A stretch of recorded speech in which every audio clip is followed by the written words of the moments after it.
بسم الله الرحمن الرحيم وكان عاقبتهما أنهما في النار خالدين فيها وذلك جزاء الظالمين يا أيها الذين آمنوا اتقوا الله ولتنظر نفس ما قدمت لغد واتقوا الله إن الله خبير بما تعملون ولا تكونوا كالذين نسوا الله فأنساهم أنفسهم أولئك هم الفاسقون لا يستوي أصحاب النار وأصحاب الجنة أصحاب الجنة هم الفائزون لو أنزلنا هذا القرآن على جبل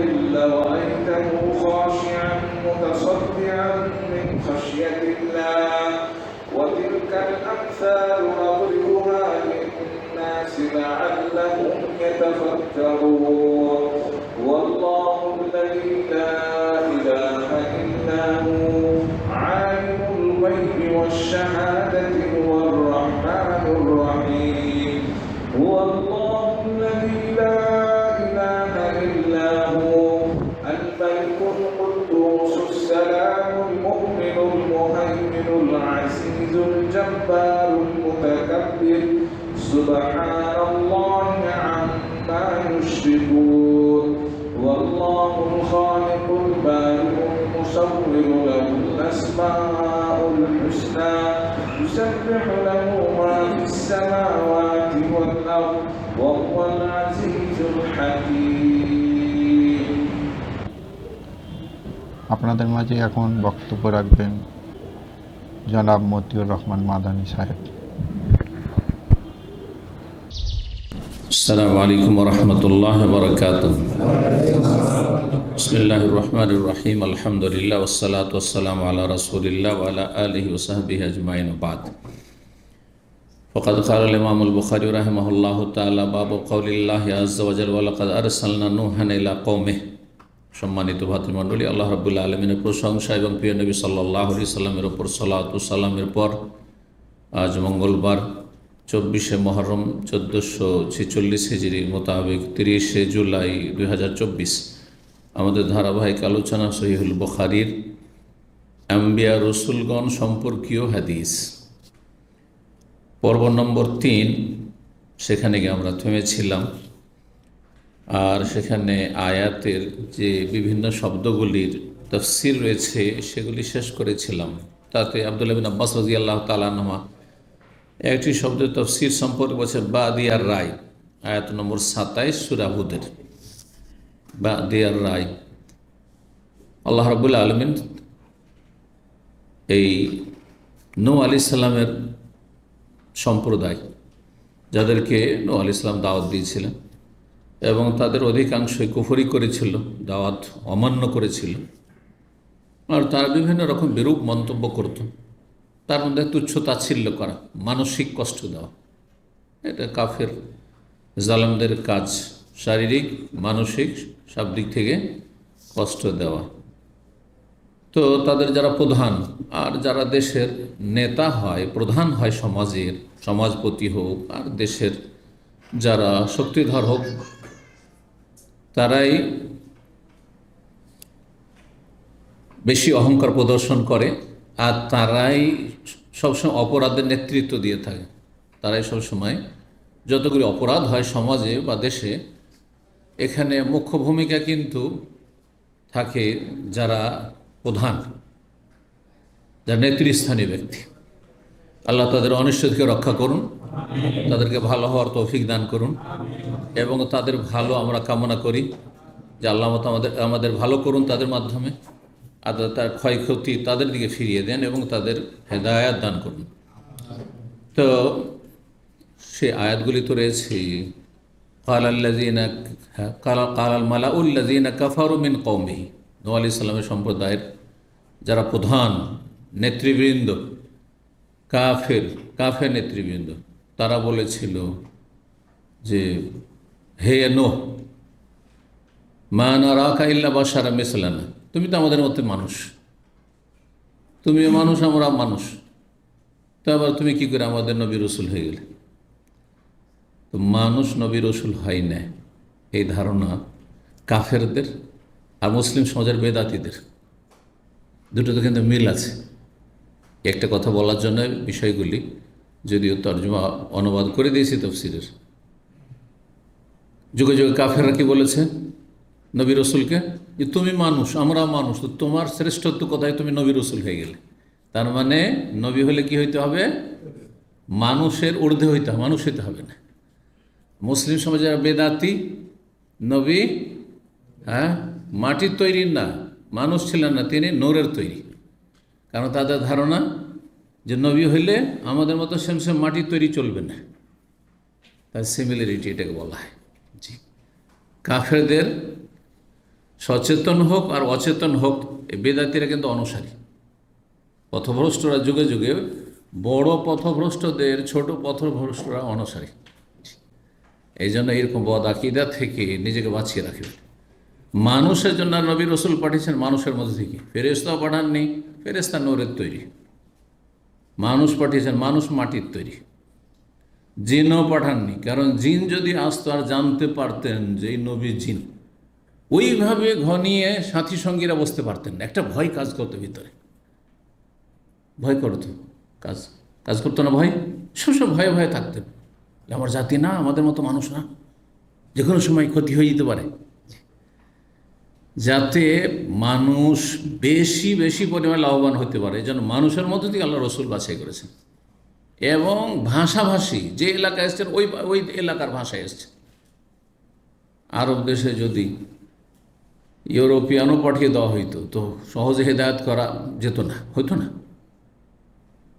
ভারতে যদি আরবিয়ান পাঠিয়ে দেওয়া হইতো তো হইতো না। যেই দেশে যখন যে যুগে নবী পাঠিয়েছেন ওই দেশের ভাষাভাষী পাঠিয়েছেন। ইল্লা বিলিসানি কওমি, আল্লাহ কোরআনে বলেছেন। তো ইবনে আব্বাস রাদিয়াল্লাহু তাআলা বলছেন, হ্যাঁ ওখানে রয়েছে ওমা নারাকা, তুমি আমাদের মতো মানুষ এক, সুতরাং তুমি নবী কি করে হলে?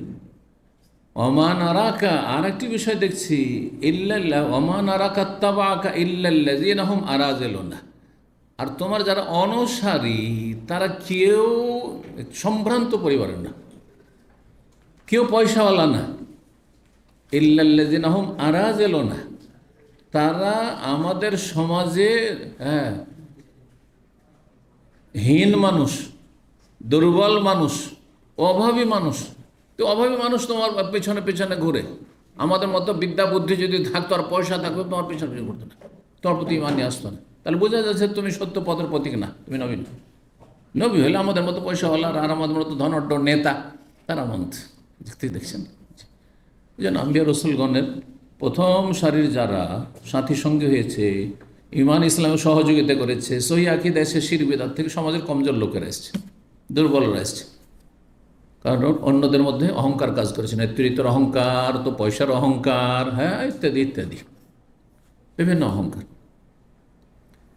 আরাযেলো না মানে আমাদের সমাজের তারা হীন মানুষ, বাদিয়ার রায় মানে বাহ্যিক দৃষ্টিতে। এই যে বাদিয়ার রায়, বাহ্যিক দৃষ্টিতে যা দেখছি যে সমাজের হীন মানুষগুলো, হত দরিদ্র মানুষগুলি তোমার অনুসারী। এই যে বাদিয়ার রায় তফসির করেছেন মাজাহার আল্লাহ না।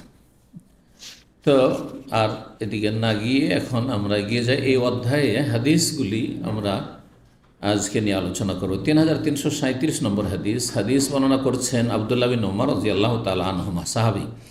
বলছেন কামা রাসূলুল্লাহ সাল্লাল্লাহু আলাইহি ওয়াসাল্লাম ফিন নাস, রাসূলুল্লাহ সাল্লাল্লাহু আলাইহি ওয়াসাল্লাম জনগণের সামনে দাঁড়ালেন খুতবা বা ভাষণ দিতে। খুতবা মানে ভাষণ, আর ভাষণ মানে খুতবা। খুতবা মানে শুধু আরবি ভাষা মন্ত্রপাঠ নয়, এটা বেদাতি ধারণা। ফাসনা আলাল্লাহ বিমা হুয়া আহলুহু, আল্লাহর যথাযোগ্য প্রশংসা গুণগান করলেন, আল্লাহর যেমন প্রশংসা করা উচিত তেমন প্রশংসা করলেন। সুম্মা যাকারাদ দাজ্জাল, তারপর দাজ্জাল সম্পর্কে আলোচনা করলেন। সে ভাষণের বিষয়বস্তু ছিল দাজ্জাল সম্পর্কে আলোচনা। ফাকালা, বলে ইন্নী লা উনজিরুকুমুহু, আমি তোমাদেরকে দাজ্জাল থেকে সতর্ক সাবধান করছি, সাবধান করছি। সাবধান কতদিন আগে, 1400 বছর আগে নবী দাজ্জাল থেকে সাবধান করেছেন। তখনকার যুগের সাহাবায়ে কেরাম যত বেশি সজাগ ছিল দাজ্জালের ভয় এবং দাজ্জালের অনিষ্ট থেকে আত্মরক্ষার জন্য, এখনকার মানুষ নয়, এখনকার মুসলিমরা নয়, গাফিল আছে। দাজ্জাল না দাজ্জাল, দাজ্জাল আসলে যে ঈমান টিকিয়ে রাখা অসম্ভব হয়ে পড়বে, আল্লাহ হেফাজত করবেন। এই যে দাজ্জাল আসার আগেই দুনিয়া থেকে যে চলে যাবে সে ভাগ্যবান, ঈমান নিয়ে চলে যেতে পারলে ভাগ্যবান। কারণ আগামী দিন যত আসছে তত খারাপ অবস্থা তৈরি হচ্ছে। বড় কানা দাজ্জালের আগে বহু দাজ্জাল আসছে যারা ঈমান কেড়ে নিচ্ছে, শিরক বিদআতের ধর্ম, আর কত বাতিল মতবাদ। জি, তো আমি তোমাদেরকে সতর্ক করছি দাজ্জাল থেকে। ওমা মিন নাবিয়্যিন ইল্লা আনজারাহু কওমুহু, আর এমন কোনো নবী ছিল না যুগে যুগে, আদম আলাইহিস সালাম পর থেকে যত নবী এসেছেন সমস্ত নবী নিজ সম্প্রদায়কে দাজ্জাল থেকে সতর্ক সাবধান করেছেন, স্মরণ করেছে, ভুলবে না। অথচ সমস্ত নবীর যুগ গেছে, শেষ নবীর যুগ চলে গেছে, 1400 বছর পার হয়ে গেছে। সেই নবীরা একথা বলেননি যে ও দাজ্জাল আমাদের উম্মতে তো আসবে না, এমনকি শেষ নবীর উম্মতেরও মেলা পরে আসবে, শেষ দিকে আসবে, সুতরাং তোমাদের কোনো ভয় নেই বলে গেছেন। বলে যেতে পারতেন তো। দাজ্জাল যে একটি আকীদার বিষয়, আর দাজ্জাল বড় একটা ফিতনা হবে, মানব জাতির ইতিহাসে শুরু থেকে সবাই সতর্ক সাবধান করেছে। এমনকি ওয়ালাকাদ আনজারাহু নূহুন কওম, নূহ আলাইহিস সালাম তার সম্প্রদায়কে সতর্ক সাবধান করেছেন। নূহ আলাইহিস সালামের জামানা কমপক্ষে 8 থেকে 10,000 বছর আগে, আনুমানিক বলছি, কারণ সেই যুগে ইতিহাস লেখা হয় তার আনুমানিক।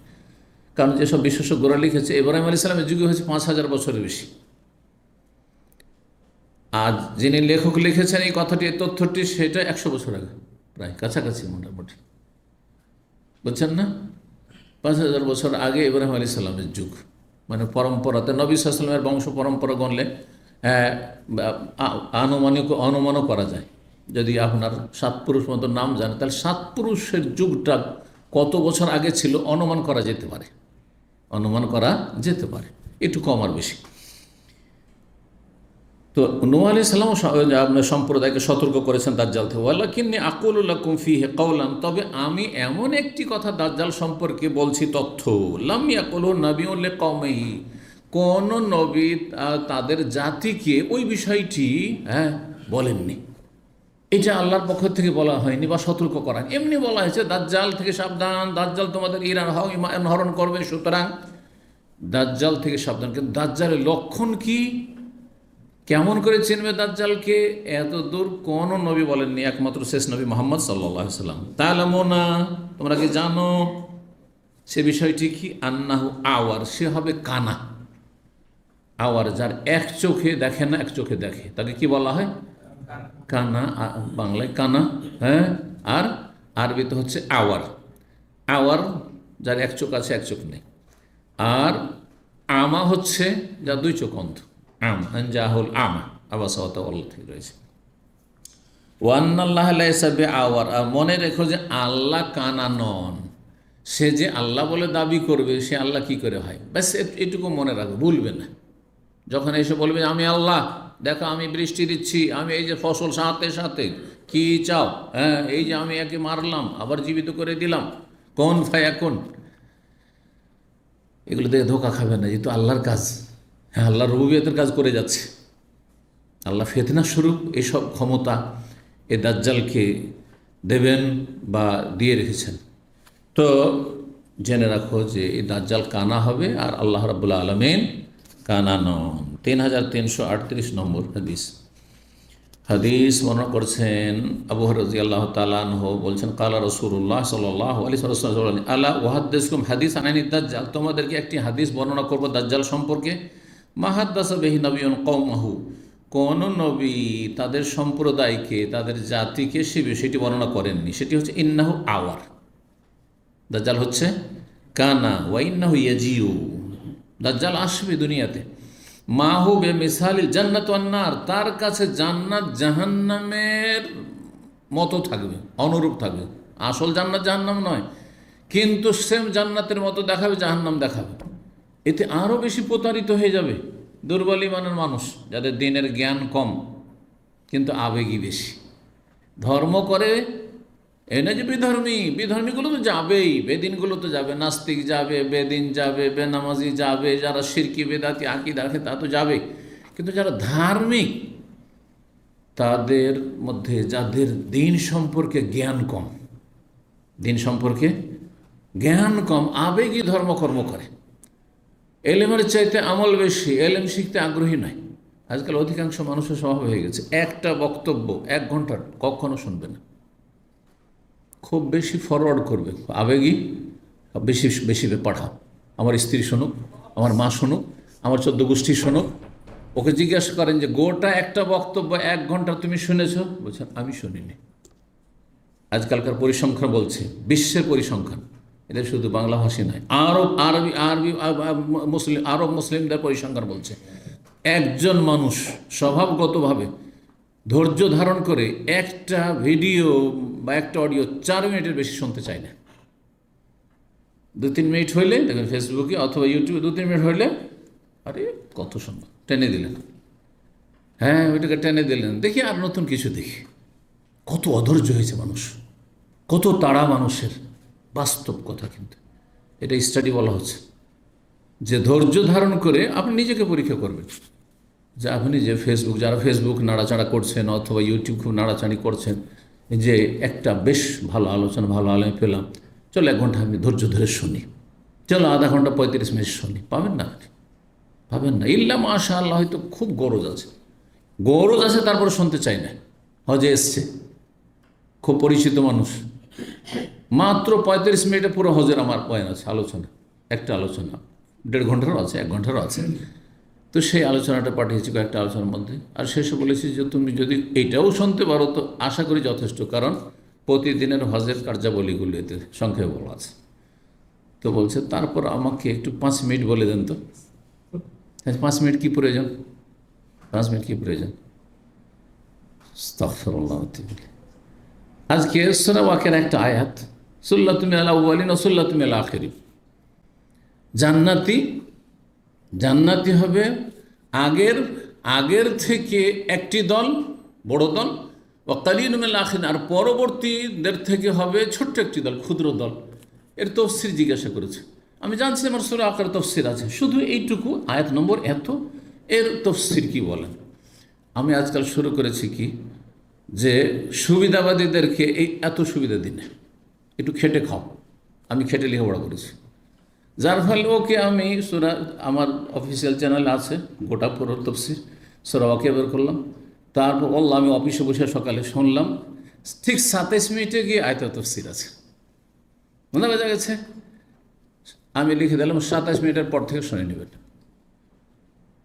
ওকে হেদায়ত হওয়া উচিত। তারপর জিজ্ঞাসা যদি সংক্ষেপে একটু ভয়েসে বলে দিতেন, ওই যে কোশ্চিন কালেও না, আর কিছু চাইলেন, আমি উত্তর দিলাম না, এখন পর্যন্ত উত্তর দিনি, ভালো করে শুনে যদি। এই জন্য যারা খুব কাছের, আমার নিয়মিত ফলো করে যারা, হ্যাঁ আলোচনা অথবা ফতোয়া মাসলা মাসাইল, তাদেরকে বলি যে আমাকে জিজ্ঞাসা করার আগে একটু সার্চ দিয়ে দেখবে তোমার বিষয়টা দিয়ে ইউটিউবে, আমার নাম মাসলা, আশা করি পেয়ে যাবে, 80% 90% পেয়ে যাবে। বাকিটা যদি না পাও তখন আমাকে বলবে, যদি থাকে তো আমি কিন্তু আমার আলোচনা থেকে দেবো, বিগত না থাকে তখন আমি বলে দেবো। বোঝা গেছে না? সুবিধাবাদী, হ্যাঁ, যে আপনাকে শুনতে হবে এখন 5 মিনিট ধরেন, আপনি চান যে আধা মিনিটে আমাকে প্রশ্নের উত্তরটা বলে দিকে চমকে, না এত সুবিধাতে ইসলাম শেখা যায় না, তাহলে দাজ্জালের ফিতনাতে ফেঁসে যাবে। এলেম যত থাকবে তত বেশি দাজ্জালের অনিষ্টতে বাঁচতে পারবে। তো আবেগী মুসলিম আজকাল আমি দেখছি আপনাদের মধ্যে কিতাব কালেকশন করছেন, পড়েন না। আমি বেশ কিছু লোককে জিজ্ঞেস করছি, আমাদের দিদি ভাই ছাত্রদেরকে, যে আপনি যে কিতাবগুলোতে জমা করেছেন পড়েছেন? বলছেন আমি পাঠাবো। কার জন্য? বলছে আমারই আছে, আমার স্ত্রীর জন্য পাঠাবো, তারপর আমার বোনেরা আছে ওদেরকে পাঠাবো। বলছে আগে আপনি শিখেন, আগে আপনি পড়েন, তারপর পাঠান কি পাঠিয়েছেন না পাঠিয়েছেন। জি, আল্লাহ হেদায়েত দান করুন। জি, তো বলছেন কোন হাদিসে ছিলাম? হ্যাঁ 38 নম্বর, 38, ঠিক আছে। বলছেন যে প্রত্যেক নবী সতর্ক সাবধান করে দাজ্জাল থেকে, কিন্তু শোনো আমি সতর্ক করছি, ইন্নাহু আওয়ার, হ্যাঁ সে দাজ্জাল কানা হবে, ওয়া ইন্নাহু ইয়াজিও, তার সাথে কি নিয়ে আসবে? জান্নাত জাহান্নাম সব থাকবে, জান্নাত জাহান্নাম দেখেই আপনি ফিতনায় পড়ে যাবেন, তাহলে তো আল্লাহ এবার জান্নাত জাহান্নাম নিয়ে চলে এসছে না, দেখবে যে কানা নাকি, দূরদর্শিতা লাগবে। চারিদিক থেকে এলেম হাসিল করতে হবে, দুই একটা এলেম শিখে নিয়ে ব্যাস আপনি ফতোয়া দেওয়া শুরু করলেন, অথচ দিনের সম্যক কোনো জ্ঞান নেই। এত সোজা বিষয় নয়। ফাল্লাতি ইয়াকুল ইন্নাহা জান্নাত, যেই জান্নাত সম্পর্কে বলবে, যেটা সম্পর্কে বলবে দাজ্জাল যে এইটা জান্নাত হেয়ান্নার, ও সেটি হচ্ছে জাহান্নাম। তার মানে তুমি যদি দাজ্জালের জান্নাতকে বিশ্বাস করো, তোমাকে জান্নাতে ফেলে সোজা জাহান্নামে চলে যাবে, জান্নাতে দিয়ে দিলে। আর যদি জাহান্নামে আগুনে ফেলে, চিন্তা করিও না, মানবে না। যখন দাজ্জাল প্রতি ঈমান নিয়ে আসবে না, আগুনে জ্বালিয়ে দেবো, ফেলে দাও আগুনে, সাথে সাথে জান্নাতে আল্লাহ দিয়ে দিবে তোমাকে, তুমি শহীদ হবে। জি, বলছেন ওয়াইন্নি উনযিরুকুম, আমি তোমাদেরকে সতর্ক সাবধান করছি, কামা আনযারা বিহি নূহুন ক্বাবল, যেমন নূহ আলাইহিস সালাম তার সম্প্রদায়কে সতর্ক সাবধান করেছে হাজার হাজার বছর আগে। নূহ আলাইহিস সালাম সতর্ক সাবধান করেছে, সেটা আমাদের কি আজকাল আরও বেশি। এখন দাজ্জালে কেউ আলোচনা শুরু করলে কি আলোচনা করে, সমসাময়িক আলোচনা করেন, এখন যে সমস্যা সে আলোচনা করেন। আরে আপনার ঈমান রক্ষা করেন, কে জাহান্নামে যাচ্ছে যেতে দেন জালেমকে, কিন্তু আপনি আপনার ঈমান রক্ষা করেন। জি, এটা আপনার সবচেয়ে গুরুত্বপূর্ণ। যেই বিষয়ে আপনার কোনো ক্ষমতা চলে না, সেই বিষয়ে বড় বড় ভাষণ দিয়ে অথবা বড় বড় লিখনি দিয়ে কোনো ফায়দা নেই। জাতির কি ফায়দা করে দেবেন আপনি?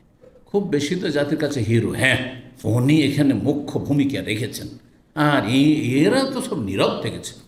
এতটা শুধু শুনতে পাবেন, ফাকাত কিল্লা, দুনিয়ার কিছু প্রশংসা, তুচ্ছ প্রশংসা পেলেন। আপনি কি করলেন? আপনি কি এই ক্ষমতায় আছেন যে কোনো পরিবর্তন নিয়ে আসতে পারবেন ভালো? না না না, আল্লাহ রাব্বুল বালা মুসিবত আল্লাহ হেফাজত করুন। 3339 নম্বর হাদিস বর্ণনা করেছেন আবু সাঈদ খুদরি রাদিয়াল্লাহু তাআলা আনহু, ক্বালা রাসূলুল্লাহ সাল্লাল্লাহু আলাইহি ওয়াসাল্লাম, রাসূল বলেন, ইয়াজিউ নূহুন ওয়া উম্মাতুহু, নূহ আলাইহিস সালাম হাশর মাঠে আসবেন আর তার উম্মতও আসবে। প্রত্যেক নবীর নিজ নিজ উম্মতের সাথে আসবে আল্লাহর কাছে। ফায়াকুলুল্লাহ তাআলা, তখন আল্লাহ বলবেন, হাল বাল্লাগতা নূহ, তুমি কি তোমার জাতির কাছে ইসলাম সম্পর্কে মেসেজ পৌঁছিয়েছো যথাযথ? তখন বলবে, হ্যাঁ আল্লাহ, এই রব্বে, হে রব, পৌঁছে দিয়েছি। ফায়াকুল উম্মতি, তখন তার উম্মতকে আল্লাহ জিজ্ঞাসা, উম্মত মানে যারা ঈমান নিয়ে আসেনি। তাহলে বোঝা গেল উম্মত দুই অর্থে ব্যবহার হয়, উম্মতে ইজাবা আর উম্মতে দাওয়া। মনে রাখবেন, উম্মতে ইজাবা মানে যারা ডাকে সাড়া দিয়েছে, এমন উম্মত যারা ডাকে সাড়া দিয়েছে, নবীর ডাকে সাড়া দিয়েছে, তার মানে যারা খাঁটি মুসলিম হয়েছে। তো নূহ আলাইহিস সালামের উম্মত এইরকমই নবী সাল্লাল্লাহু আলাইহি সাল্লামের উম্মত আবু বকর, ওমর, ওসমান, আলী যারা ইসলাম গ্রহণ করেছেন, এরা উম্মত ইজাবা, দাওয়াতে লব্বাইক বলেছে, জবাব দিয়েছে, ইয়া রাসূলুল্লাহ, কালিমা পড়ে নিলাম আপনার, ঠিক আছে।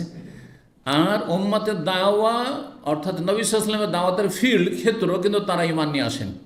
আবু জাহাল, আবু লাহাব, ওতবা, শাইবা, রাবিয়া, যত কাফের যুগে যুগে আজকের বিশ্বের যত কাফের, হ্যাঁ, সব উম্মতে দাওয়াতেরা। মানে এইটাই তো দাওয়াতের ফিল্ড, দাওয়াতের ফিল্ড। আমাদের দিনের দাওয়াত কার জন্য?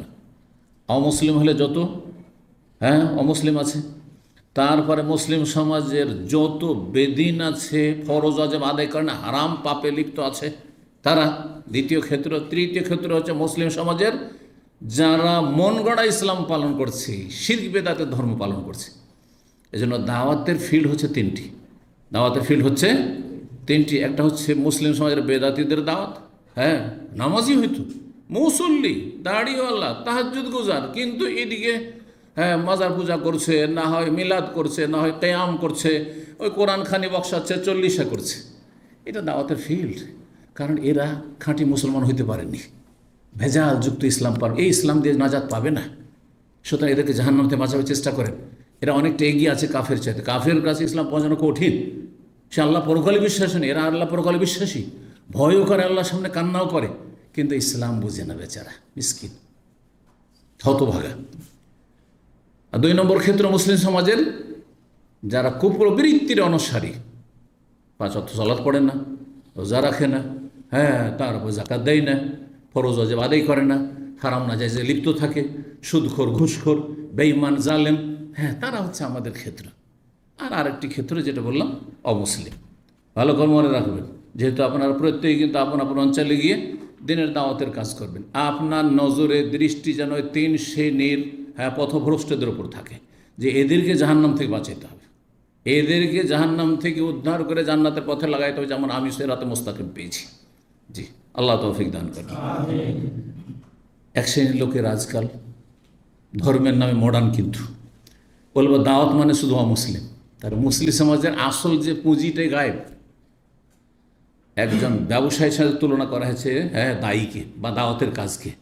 একজন ব্যবসার একটা হচ্ছে লভ্যাংশ, ব্যবসা করে ব্যবসায়িক, আপনারা অনেকে ব্যবসা করছেন, লভ্যাংশ একটা, আর একটা হচ্ছে আসল পুঁজি। লভ্যাংশটা বেশি গুরুত্বপূর্ণ না আসল পুঁজিটা বেশি গুরুত্বপূর্ণ? আসল পুঁজি। আরে লাভ হোক আর না হোক, আমার পুঁজি ইনভেস্ট করেছিলাম 1 বছর আগে 1 লাখ আছে, সফল ব্যবসায় আপনি মাইনাস হয়নি, নিচে নামেননি, তাই না?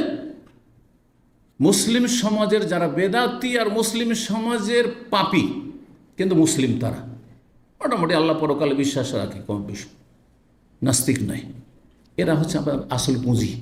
এদেরকে গণনায় সংখ্যায় দেখাচ্ছে দেশে আমাদের 90% মুসলিম দেখাচ্ছে, কিন্তু আসলে কি 90% মুসলিম? কয় শতাংশ খাঁটি মুসলিম? নামাজি বের করেন, শতকরা 2টো বেরোবে না তখন, বুঝে গেছে না? সহি নামাজি বের করেন, মাইনাস হয়ে গেল। বেদাতি নামাজি সব অধিকাংশ, সহি নামাজ পড়তে দেয় না আপনাকে। তো এটা হচ্ছে আসল পুঁজি, এটা আসল পুঁজি, এর হেফাজত আগে করতে হবে, এটার গুরুত্ব বেশি দিতে হবে। আর যেটা অমুসলিমদের দাওয়াত, যে কেউ নতুন ইসলাম গ্রহণ করলো, এটা আমাদের লভ্যাংশ। লাভ হইলে আলহামদুলিল্লাহ, যে 2-4-10 জন আসলো ইসলামে, আর না হইলে আলহামদুলিল্লাহ, লাভ হয়নি কিন্তু লস হয়নি, লাভ হয়নি কিন্তু লস হয়নি। আশা করি বুঝতে পারছেন। জি, তো দাওয়াতের কাজের ক্ষেত্রে নবী রাসূলগণের এটি মিশন ছিল, তাদের পেশাই ছিল দাওয়াত। খুব ভালো পেশা, এর চেয়ে ভালো পেশা পৃথিবীতে হতে পারে না। সে পেশা মানে নিয়মিত আমার মতো পেশা জরুরি নয়, আপনার পার্ট টাইম পেশা, পার্ট টাইম বুঝেন তো, আপনার ওটা কাজ নাই কিন্তু মাঝে মাঝে করে নেন আপনি, এটাই প্রতিদিন 1 ঘন্টা, সপ্তাহে 1 দিন 2 দিন, এটা পার্ট টাইম দাওয়াত আপনার। এটা আম্বিয়া রাসূলগণের পেশা। এদিকে আপনি বিভিন্ন কোম্পানিতে কাজ করছেন, অথবা নিজের ব্যবসা বাণিজ্য রোজগার করছেন, আর কিছু করছেন, কিন্তু আপনার পার্ট টাইম দিনের কাজ লেগে আছে, কমপক্ষে এটা হইতে হবে, ফরজে কিফায়া। তো তারপর আল্লাহ জিজ্ঞেস করো তার উম্মতকে, হাল বাল্লাগাকুম, নূহ আলাইহিস সালাম তোমাদের নবী তোমাদের কাছে ইসলামের কথা পৌঁছিয়েছে, তবলিগ করেছে। ফায়াক তবলিগ মানে আবার চিল্লাওয়ালা তবলিগ না, ইলিয়াসি তবলিগ না, ইসলামের তবলিগ, বোঝা গেছে না? জি, কারণ ইলিয়াসি তবলিগ মানুষের গড়া, আর ইসলামের তবলিগ প্রথম মানুষ থেকে চলে আসছে, প্রথম মানুষ থেকে চলে আসছে, তারপর নূহ আলাইহিস সালামের যুগ থেকে একবারে পুরো দমে চলে আসছেন। জি, যুগে যুগে। ফায়াকুলুন আল্লাহ, জাতি কিন্তু 950 বছর তাদের জন্য সুবহানাল্লাহ, রাত দিনকে সমান করে হেদায়েতের কাজ করেছে, দাওয়াতের কাজ করেছে, তারপরও না করে দিল। কত মৃত্যুক তাহলে মানব জাতি, মানব জাতির অধিকাংশ মৃত্যুক। হাস করে মাঠে মিথ্যা কথা বলবে, ও বলছে বেঁচে যাবো হয়তো, কিন্তু বাঁচবে, সেখানে তো অঙ্গ প্রত্যঙ্গ সাক্ষী দিতে শুরু করবে, বোঝা গেছে না? অনেক সাক্ষী সেখানে আপনার বিরুদ্ধে, আমার বিরুদ্ধে, অথবা পক্ষে না হয় বিপক্ষে। মা জানা মিন নবীন, আমাদের কাছে কোনো নবী আসেনি। আরে পরিচয় নিবে না, বলছে না নবী আসেনি আমাদের কাছে। আস্তাগফিরুল্লাহ। অথচ রব্বে ইন্নী দাওয়াত কওমি লাইলা ওয়া নাহারা, আল্লাহ বলছেন নূহ আলাইহিস সালামের ভাষায়, আল্লাহ রাত দিন সমান করে এদেরকে দাওয়াত দিলাম। ফালাম ইয়াজিদহুম দুআই ইল্লা ফিরারা, এরা আমার ডাকে তো সাড়া দিল না, শুধু পালাইতেই থাকলো সারা জীবনটা। 950 বছর পালাইতেই থাকলো এরা, ফেরার। যখনই ডাকি তখন জাআলু আসাবিহুম ফি আযান, নূহ আলাইহিস সালাম এদিকে যখন ইসলামের কথা বলতেন, কওলু লা ইলাহা ইল্লাল্লাহ, কানে আঙুল ঢুকিয়ে দিত, শুনবো না। জাআলু আসাবিহুম ফি আযানিহিম ওয়াস্তাগশাউ সিয়াবাহুম, কাপড় দিয়ে ঢেকে নিত, দেখবো না এর মুখ। ওয়াসারু, একবারে কট্টরপন্থী ছিল। ওয়াস্তাকবারু, অহংকারী ছিল এই জাতি। আল্লাহু আকবার, আস্তাগফির ইস্তিগফার। তো অস্বীকার করে দেবে এই জাতি। ফায়াকুল, নূহকে বলবেন আল্লাহ রাব্বুল্লাহ, আচ্ছা নূহ তুমি তো বললে যে আমি তবলিগ করেছি, ইসলামের কথা পৌঁছেছি, আর জাতি বলছে পৌঁছাওনি, তো কার কথা নেওয়া যাবে? তোমার সাক্ষী আছে? মাইয়া শাহাদুল্লাহ, তোমার সাক্ষী কে দেবে? সাক্ষী নিয়ে আসো। কারণ দাবি করলে কি করতে হবে? সাক্ষী দিতে হবে। ফায়াকুল, তখন নূহ আলাইহিস সালাম বলেন মুহাম্মদ সাল্লাল্লাহু আলাইহি ওয়াসাল্লাম এবং তার উম্মত আমার পক্ষে সাক্ষী দেবে। ওরা জানে, ওরা যেটা বলবে আল্লাহ ওইটা আপনি মানতে পারেন, কারণ আমি ওদেরকে সাক্ষী রাখছি। ওদেরকে আমি সাক্ষী মানে নিচ্ছি। আল্লাহু আকবার। তাহলে কত গুরুত্বপূর্ণ এই উম্মত, এত শ্রেষ্ঠ উম্মত। কুনতুম খায়রা উম্মাহ, উম্মাতান ওয়াসাতা, মধ্যমপন্থী উম্মত, শ্রেষ্ঠ উম্মত। ওয়াসাতান মানে শ্রেষ্ঠ, এটাই হচ্ছে সঠিক তফসির। যদিও দ্বিতীয় মধ্যম, আর মধ্যমপন্থী হচ্ছে শ্রেষ্ঠ, বাড়াবাড়িও না করা, ছাড়াছাড়িও না করা। বুঝা গেছে? জি, দুটোতে মিল আছে। মুহাম্মদ সাল্লাল্লাহু আলাইহি ওয়াসাল্লাম তার উম্মত আমার পক্ষে সাক্ষী দেবেন। ফাতাশহাদু আন্নাকা কাদ বাল্লাগা, তখন তুমি সাক্ষী দেবে। হ্যাঁ মানুষ, তুমি সাক্ষী দেবে। নবী সাল্লাল্লাহু আলাইহি ওয়াসাল্লাম সাক্ষী দেবেন এবং হ্যাঁ সাহাবারা সাক্ষী দেবেন। আমরা সাক্ষী দেব কার পক্ষে? নূহ আলাইহিস সালামের পক্ষে। আন্নাহু কাদ বাল্লাগা, যে তিনি ইসলামের তবলিগ করে দিয়েছেন, পৌঁছে দিয়েছেন তৌহিদের কথা। এই মর্মেই আয়াত সূরা বাকারা আয়াত 143, ওয়াকাযালিকা জাআলনাকুম উম্মাতান ওয়াসাতা, এইভাবেই হে মুসলিম জাতি, হে শেষ উম্মত, নবীর উম্মত, তোমাদেরকে মধ্যমপন্থী জাতি হিসাবে আমি নির্বাচন করেছি, মনোনীত করেছি। উম্মাতান ওয়াসাতা, তোমাদেরকে শ্রেষ্ঠ, ওয়াসাতান মানে খেয়ারান, এটি বিশুদ্ধ তাফসীর। শ্রেষ্ঠ উম্মত হিসাবে তোমাদের আখ্যায়িত করেছি, কারণ কুনতুম খায়রা উম্মাহ, অন্য আয়াতে রয়েছে তোমরা হচ্ছে শ্রেষ্ঠ উম্মত। কিন্তু শ্রেষ্ঠ উম্মতের 3টি দায়িত্ব আছে, এই 3টি দায়িত্ব পালন না করলে শ্রেষ্ঠ না, নিকৃষ্ট। তা'মুরুনা বিল মারুফ, ভালো কাজের উপদেশ দেওয়া, ও তানহাউনা আনিল মুনকার, অন্যায় কাজে বাধা দেওয়া, ও তু'মিনুনা বিল্লাহি, আল্লাহর প্রতি ঈমান রাখা।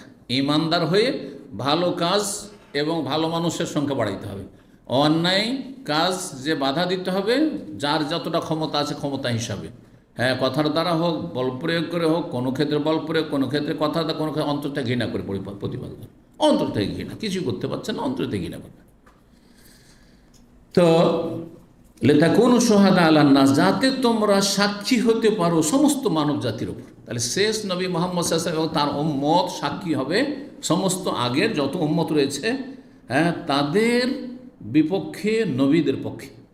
নবী রসুলগণকে যখন তারা মিথ্যা প্রতিপন্ন করবে যে না আমাদের কাছে কোনো নবী আসেনি, না আমাদেরকে কেউ পৌঁছায়নি, তারপরে যখন সাক্ষী হয়ে যাবে তখন তো তার লাজবাব হয়ে যাবে, আর কোনো জবাব থাকবে না এইসব কাফের জাতির কাছে।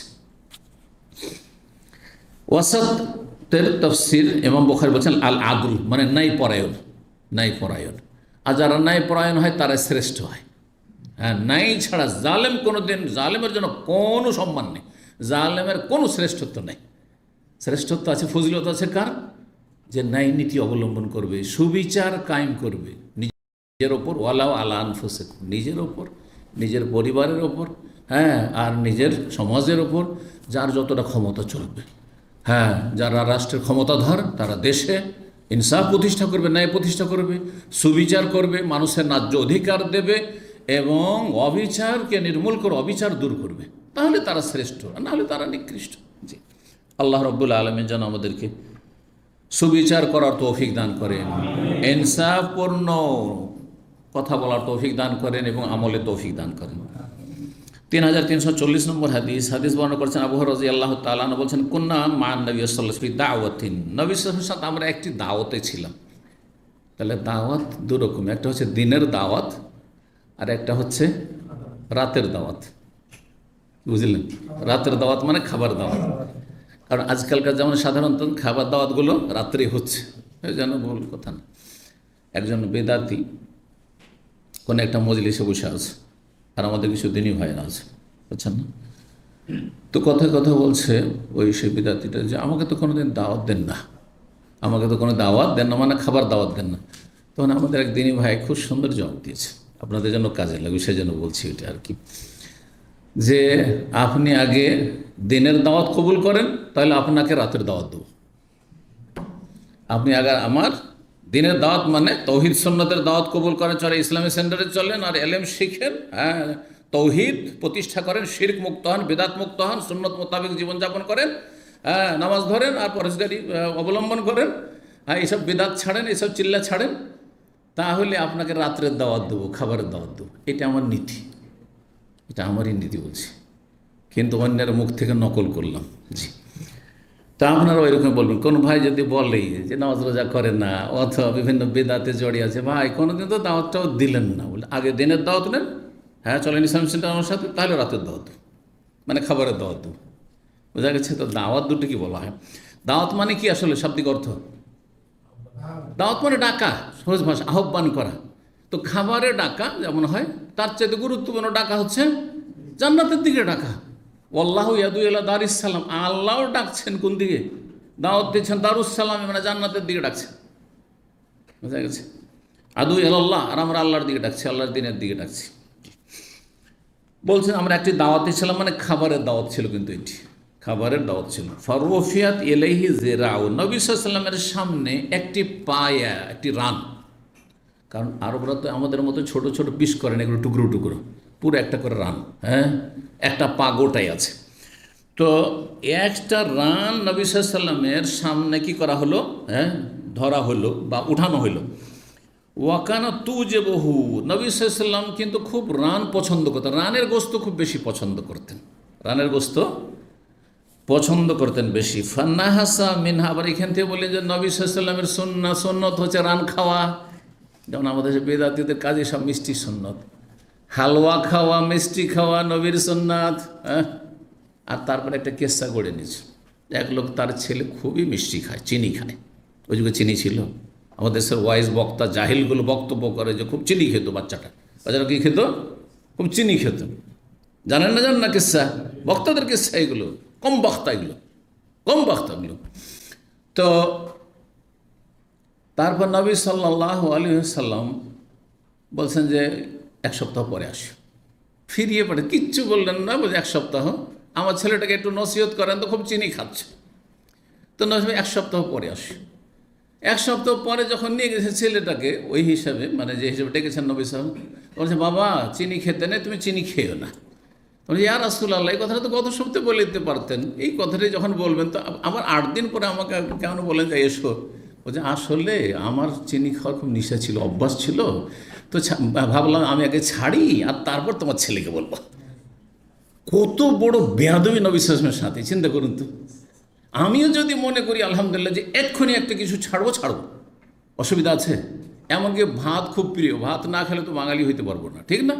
হ্যাঁ, সারা জীবন ভাতই খেয়ে এলাম, একসময় তো 3 বার, তারপরে কমে 2 বার, আর এই 5-7 বছর থেকে 1 বার শুধু। আর তারপরে সেটা পরিমাণ কমতে কমতে, হ্যাঁ ধরেন নামকে আসতে, তারপরে যদি বলেন যে ভাত এক্ষুনি ভাত ছাড়তাম, আলহামদুলিল্লাহ ছেড়ে দিলাম, অসুবিধা কি? বৃহৎ স্বার্থে ছেড়ে দিলাম, যদি কোনো বৃহৎ স্বার্থ থাকে। বুঝছেন না? আর নবী সাল্লাল্লাহু আলাইহি ওয়াসাল্লামকে 8 দিন লাগবে চিনি ছাড়তে। হ্যাঁ, বেয়াদবির একটা সীমা আছে এইসব কম বক্তাদের। তা এইসব হচ্ছে আমাদের দেশীয় ওয়াজ। আমি মন গড়া বলছি না, এগুলো হচ্ছে আমাদের দেশের ওয়াজের নামে জালিয়াতি, ধর্মের নামে জালিয়াতি, জি, যার ফলে দেশের মানুষ হেদায়েত পায় না। জি, দেশের মানুষ হেদায়েত পায় না। আল্লাহ তাদের অনিষ্ট থেকে রক্ষা করেন।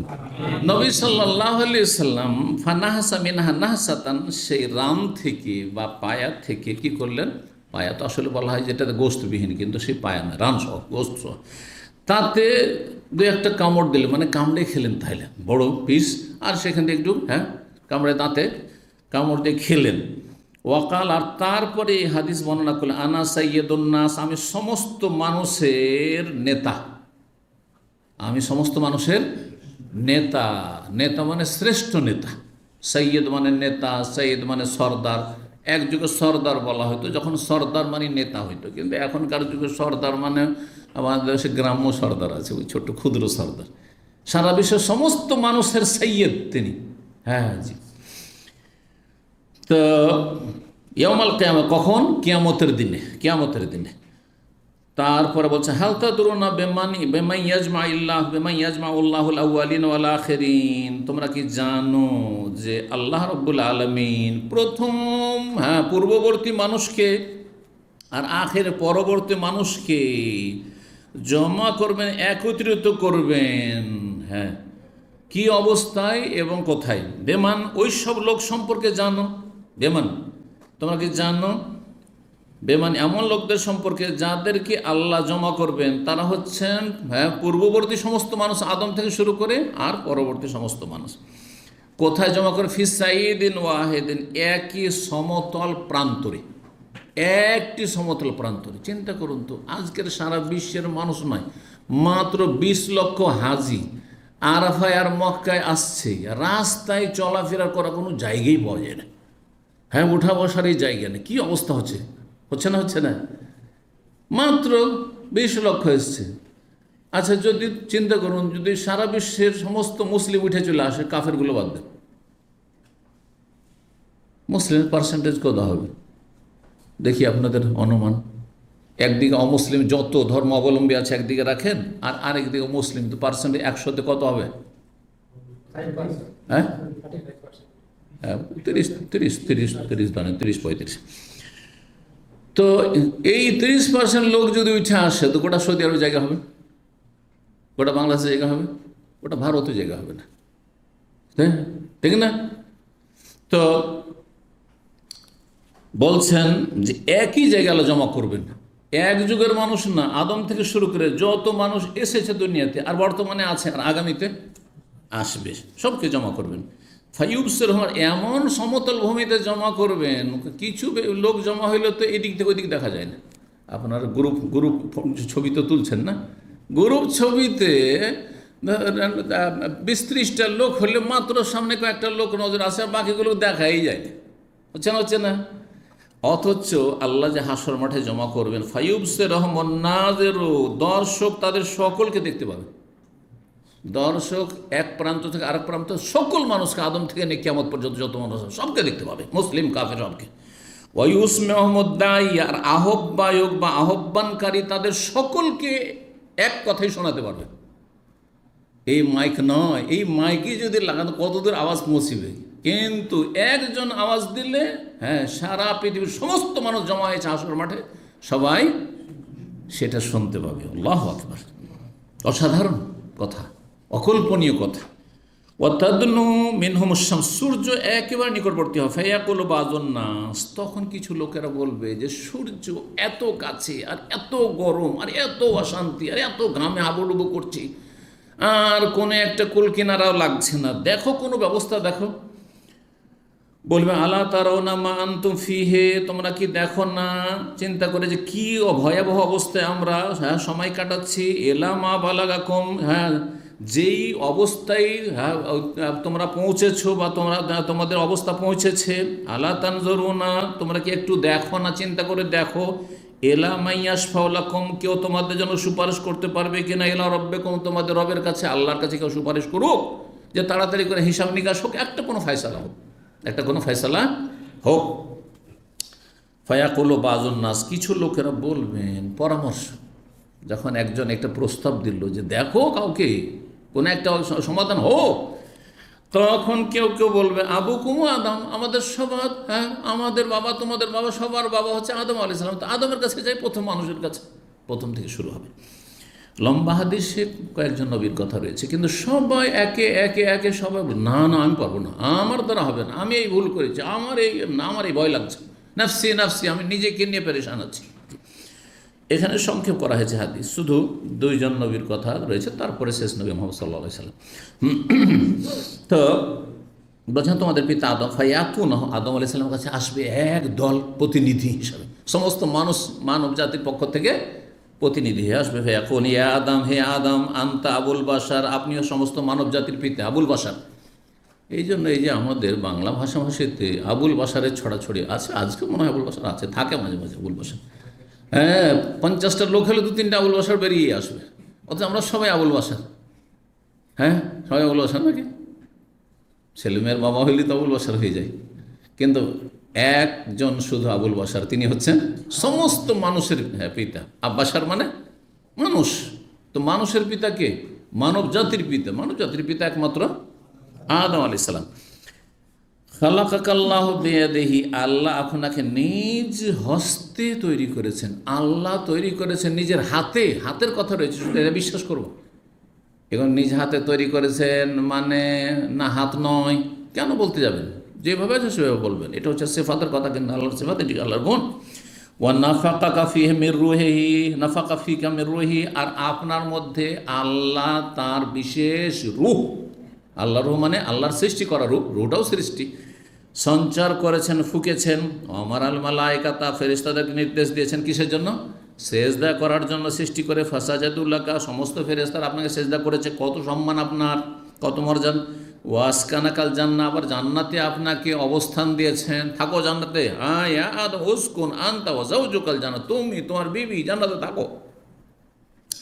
আর সেখানে খেতে থাকো, যেইখানে ইচ্ছা সেখানে ঘোরাফেরা করো, আমোদ ফুর্তি করে খাও। রাগাদান হেসো সে তো আল্লাহ তাসফাউলা না, আমাদের জন্য সুপারিশ করবেন না এলা রব্বেকা, রবের কাছে। আল্লাহ তারা মা নাহ নফি, কী যে আমরা বিপদে আছি দেখতে পাচ্ছেন না আপনি, অমা বালাগান আমাদের কি অবস্থা হয়েছে। ফায়াকুলু, তখন আদম আলাইহিস সালাম বলবেন রব্বি গাযিবা গাযবান শাদীদ, আজ কি আমার রব এত রাগান্বিত হয়েছেন, লাম ইয়াগযাব ক্বাবলাহু মিসলুহু, এইরকম কখনো রাগান্বিত আল্লাহ নেই, এত রাগান্বিত হয়েছেন আমার সাহস নেই। ওয়ালা ইয়াগযাব বাদাহু মিসলুহু, আর এইরকম রাগান্বিত মনে হয় আল্লাহ আর কখনো হবেন না। ওয়া নাহানি আনিশ শাজার, আমার ভুল হচ্ছে যে আমাকে আল্লাহ বলেছেন জান্নাতে সব খাও দাও, কিন্তু ওয়ালা তাকরাবু হাদিস, এই গাছের কাছে যাবে না কিন্তু। আর ওইটাই করে ফেললাম আমি, নিষেধ না করলে হয়তো যেতেন না। এই জন্য যেটাকে একটা এখানে মূলনীতি শিখুন, যদি কোনো সমাজ কোনো পাপ না জানে ওদেরকে বলতে যায় না। ধরেন বাংলাদেশে ধরেন ডিরেকশন জানেন না, আবার সৌদি আরবের ডিরেকশন নাম শুনে গিয়ে গল্প শুরু করলেন, করতে যাবেন না। না হলে ওখান থেকে প্রবাসী কি আসবে আর এসে সৌদি আরবে তো ডিরেকশন ছিল, এখন আছে কিনা জানেন, নাই মনে হয় আছে, এখনও আছে, তো না গল্প করবেন না। আচ্ছা, সৌদি আরবে কিছু বাঙালি আছে থাইল্যান্ডি, একসময় থাইল্যান্ডি লটারি হতো, এখন তো মেলা লটারি মনে হয়, তাই না, খেয়াল নেই। তখন দেশের মানুষ প্রবাসে আসছেও জানে না, আপনি ওর সাথে গল্প করবেন না, নেগেটিভ গল্প করবেন না।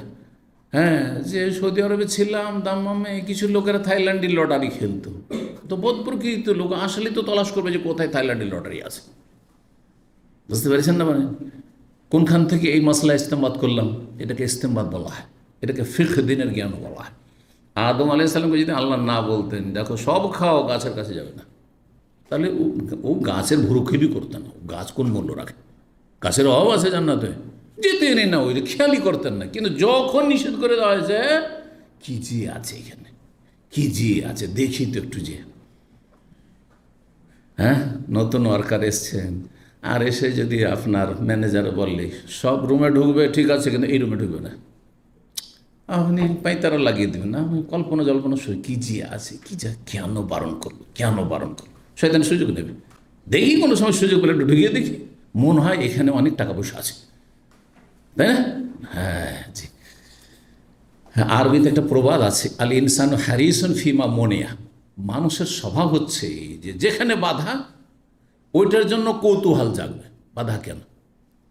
আপনার স্ত্রী কিচ্ছু বলিয়েন না, জিজ্ঞাসা করবে না কি খবর টবর, গল্প করবে না, হয়তো চলছে, স্বাভাবিক চলছে, যদি ওর একটা কথা আছে, হ্যাঁ একটা কথা আছে, আচ্ছা থাক পরে বলবো, দেখে নেন তামাশাটা। বুঝলেন না? বুঝলেন না? আপনার পিছনে লেগে যায় না, বলো আগে, আগে বলো তুমি, ঠিক না? ওই যে বলে দিয়েছেন যে আল্লাহ মুস্তান। বলছেন আদম আলাইহিস সালাম নাহানি আনিশ শাজারা, গাছের কাছে যেতে নিষেধ করেছিলেন, ফাআসাইতু, আমি তো নাফরমানি করে ফেলেছি। কিন্তু নাফরমানি ইচ্ছা করে করেছেন না ভুলে গিয়ে? ভুলে। জি, পার্থক্য আছে, একজন ভুলে গেছে কথা কিন্তু ভুল, ছোট ভুল, আর একজন মনে আছে তারপরে ভুল করছে, বড় ভুল।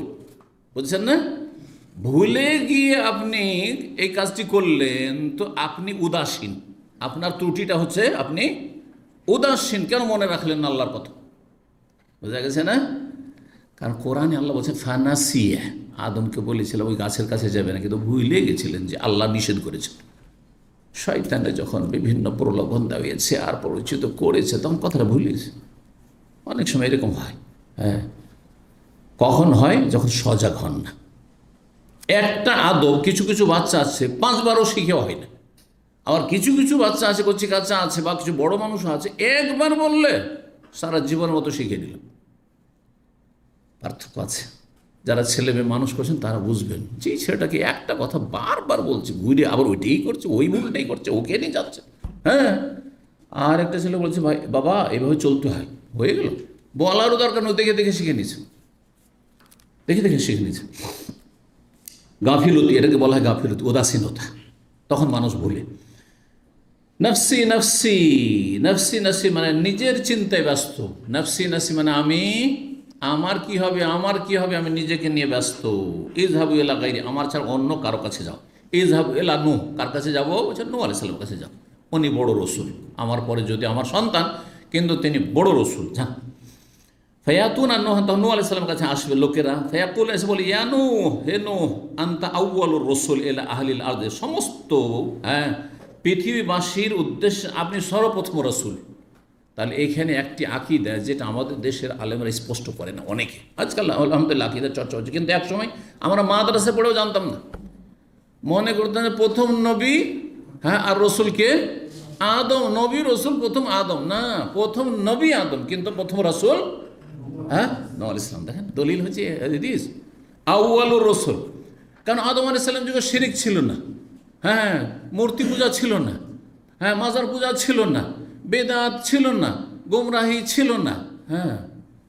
সুতরাং তখন ওই দাওয়াতের ফিল্ডে, অমুসলিমদের দাওয়াতের ফিল্ডে ছিল না। কিন্তু নূহ আলাইহিস সালামের যুগে আস্তে আস্তে কাফের বিশাল একটা সংখ্যা হয়ে গেছে মানব জাতির, কাফের মুশরিক পৌত্তলিক মূর্তি পূজারী।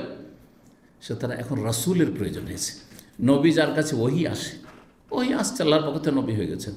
কিন্তু রসুল যার কাছে ইসলামের বিধিবিধান বিস্তারিত এসেছে এবং তাকে বলা হয়েছে যে সংশোধন করিয়ে দেন, তো এই কাজটা নূহ আলাইহিস সালাম করেছেন প্রথম। শিরিক করিও না, এক আল্লাহর ইবাদত করো, এটা বলারই প্রয়োজন হয়নি কার? আদম আলাইহিস সালাম, কারণ সবাই ফিতরাতের ওপর আছে, যুগ যুগ ধরে ফিতরাতের ওপর। তারা শিরক কুফরি জানতো না। তো প্রথম রসুল আপনি, ওয়াসাম্মাক আল্লাহ আবদান শাকুর, আল্লাহ আপনাকে আখ্যায়িত করেছেন শুকুর গুজার বান্দা হিসাবে। ইন্নাহু কান আবদান শাকুর, আল্লাহ কোরআনে বলেছেন। আমার তারা, আপনি কি দেখছেন না, এলা মা নাহনু ফি, কি আমরা বিপদে আছি, আল্লাহ তারা এলা মা বালাগানা, কি আমাদের পরিস্থিতি হয়েছে আপনি বুঝতে পারছেন না, দেখছেন না। আল্লাহ তাশফাউলানা ইলা রব্বিকা, আপনার রবের কাছে আমাদের জন্য সুপারিশ করবেন না।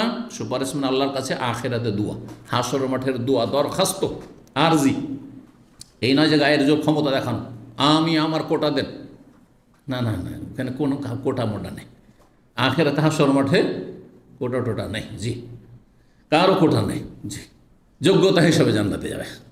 যে তোমার এত কোটা থাকলো, সৎ হোক আর অসৎ হোক আর পাপী হোক, আর সবকে নিয়ে চলে যাবো, না না না না।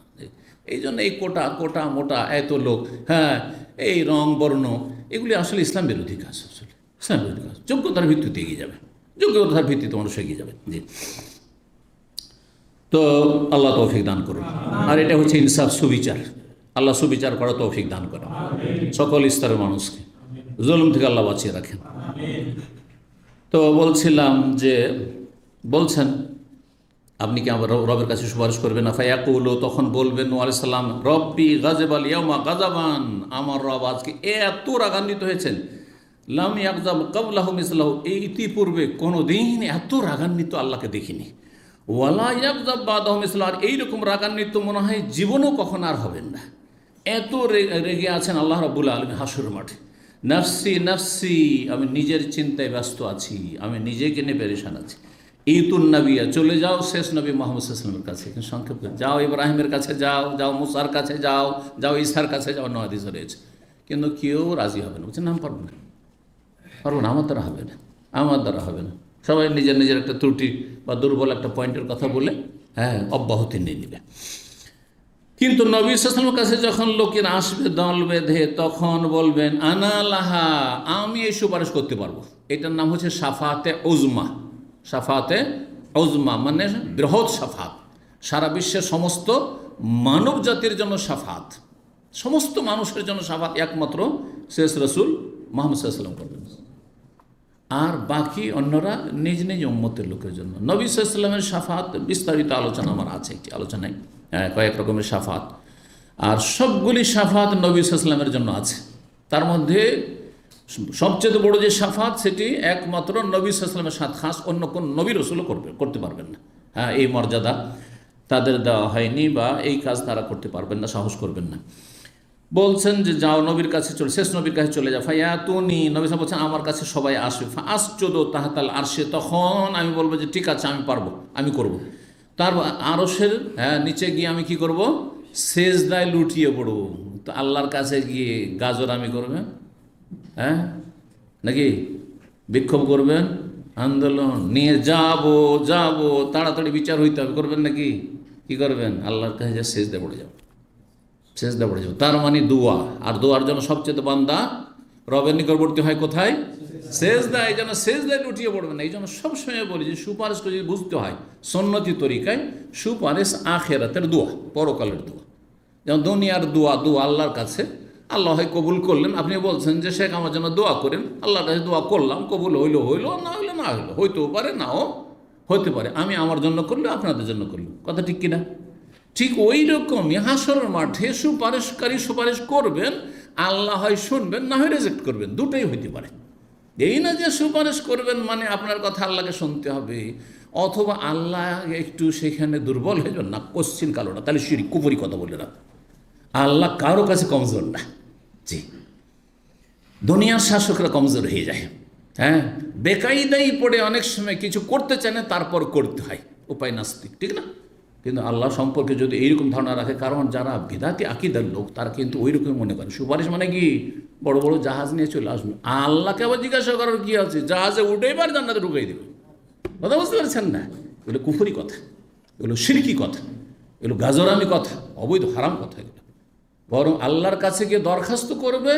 দরখাস্ত করার সর্বনিম্ন যোগ্যতা হচ্ছে সহিহ আকীদা দেওয়া, তাওহীদবাদী হওয়া, সুন্নতের অনুসারী। এই বেদাতি সুফি পীরগুলো কখনো না। তাদের কি হাসর হবে আল্লাহ ভালো জানছেন, আর ওরা সুপারিশ করবে, কোত্থেকে সুপারিশ করবে? নিজের খবর নেওয়ার অপরে সুপারিশ করবে, অসম্ভব কথা। ভালো করে শুনে রাখেন। জি, সুপারিশ করবে ওয়ালা ইয়াশফাউনা ইল্লা লিমান ইরতাদার, যার জন্য আল্লাহ রাজি হবেন। মান যাল্লাযী ইয়াশফাউ ইনদাহু ইল্লা, আয়াতুল কুরসি মুখস্থ আছে কিন্তু তাফসীর যে বুঝেন না। ইল্লা বিইজনি, আল্লাহর অনুমতি না হলে সুপারিশই করতে পারবে না। যার জন্য আল্লাহ সম্মতি না দেবে, রেজামন্দি সন্তুষ্টি না হবে, করতে পারবে না। যার জন্য সুপারিশ করবে তারও, আর যে সুপারিশ করবে তারও, দুটোর ক্ষেত্রে অনুমতি লাগবে এবং আল্লাহ রাব্বুল আলামিনের সম্মতি লাগবে, রেজামন্দি লাগবে। আল্লাহ যদি সন্তুষ্ট হয় ঠিক আছে করো। দেখেন, দুইজন অপরাধী, কোম্পানিতে আপনার বিভিন্ন কাজ করছেন ধরেন, আর আপনি ম্যানেজার, দুইজন অপরাধী আপনার কাছে এসছে, দুইজনে ক্ষমা চাইছে, কিন্তু আপনি সরাসরি ক্ষমা করছেন না, ইনডাইরেক্ট চাইছেন যে ফোরম্যান এসে বলুক, হ্যাঁ তাহলে একজনকে মাফ করুক, হ্যাঁ কারণ তার অপরাধটা হালকা, আর আরেকজনকে মাফ করুক না। এই যে ফোরম্যান এসে স্যার এদেরকে ক্ষমা করে দেন, দুজনেরই দরখাস্ত করলো, দুজনের কথায় দরখাস্ত করলো, ফোরম্যান এসে এটা সুপারিশ, যখন সুপারিশ করলো তখন বস বলছে অথবা ম্যানেজার বলছে যে একে মাফ করে দিল, যাও থাকো, কাজে লাগিয়ে দাও, আর একে লাগাও, এক্সিট লাগাও। কেন? এর অপরাধ বেশি, ক্ষমাযোগ্য নয়, আর এর অপরাধ হালকা, এটার নাম সুপারিশ। সুপারিশকে এভাবে বুঝতে হবে, হাসরের মাঠের সুপারিশকে। তো বলছেন যে আমি আরশের নিচে গিয়ে সেজদায় অবনত হব, ফাইও কালো, তখন আল্লাহ বলবেন, অন্য রিওয়ায়াতে রয়েছে সেজদায় পড়ে থাকবো আর আল্লাহ আমাকে দোয়া শিখিয়ে দেবেন, আল্লাহর গুণগানমূলক বাক্য শিখিয়ে দেবেন, আল্লাহ শিখিয়ে দেবেন তখন যে চাও আমার কাছে, এইভাবে চাও, এইভাবে চাও, ওইভাবে চাও, আল্লাহ শিখিয়ে দেবেন, হ্যাঁ ওই করবেন। আর তারপরে আল্লাহ যখন শুনে নেবেন দরখাস্ত, ইয়া মুহাম্মদ, হে মুহাম্মদ সাল্লাল্লাহু আলাইহি ওয়াসাল্লাম, ইরফা রাসা, তুমি তোমার মাথা উঠাও সেজদা থেকে, ওয়াসফা তুসাফা, সুপারিশ করো, তোমার সুপারিশ গ্রহণ করা হবে, ওয়াসাল, এবং চাও তুতা, তোমাকে দেওয়া হবে, প্রদান করা হবে। জি, কালা মোহাম্মদ বিন উবাইদুল্লাহ আহফাজুস সাইর, হাদিসটা আমি সংক্ষেপ করে দিয়েছি, আমি পুরোটা সংরক্ষণ করে মুখস্থ রাখিনি। তাহলে বোঝা যাচ্ছে এখানে যে মোহাম্মদ বিন উবাইদ একজন বর্ণনাকারী আছেন, ইমাম বুখারীর ওস্তাদের ওস্তাদ ইসহাক বিন নাসর ওস্তাদ, তিনি বলছেন আমি পুরোটা খুব হেফাজতে মানে মুখস্থ রাখিনি, সেই জন্য শর্ট হয়ে গেছে, না হলে লম্বা হাদিস রয়েছে শাফাতের, সেখানে আরও নবীদের কথা রয়েছে যাদের কাছ থেকে সব ফেরত হয়ে আসবে হাসরের মাঠে, আর তারা কেউ প্রস্তুত হবে না সুপারিশ করার জন্য। 3341 নম্বর হাদিস বর্ণনা করছেন আব্দুল্লাহ বিন মাসউদ রাদিয়াল্লাহু তাআলা আনহু, বলছেন আন্না রাসূলুল্লাহ সাল্লাল্লাহু আলাইহি ওয়াসাল্লাম কারা, রাসূলুল্লাহ সাল্লাল্লাহু আলাইহি ওয়াসাল্লাম এই আয়াতটি পাঠ করলেন, সূরা কামার আয়াত নম্বর 15, ফাহাল মিন মুদ্দাকির, তোমাদের মধ্যে কেউ উপদেশ গ্রহণকারী আছে কি? মুদ্দাকির আসলে ছিল মুতাযাক্কির, আরবি সারফের কায়দা, মানে জিকির থেকে হয়ে গেছে দাল, জালটা দালের মধ্যে ঢুকে গেছে, এটাকে বলা হয় তালিল। আরবি গ্রামারে কি বলা হয়? তালিল। কেউ বুঝেন? সার্ফ কেউ পড়েছেন? হ্যাঁ, বাংলায় বলা হয় এটাকে সন্ধি বিচ্ছেদ। বাংলা কি বলা হয়? সন্ধি বিচ্ছেদ।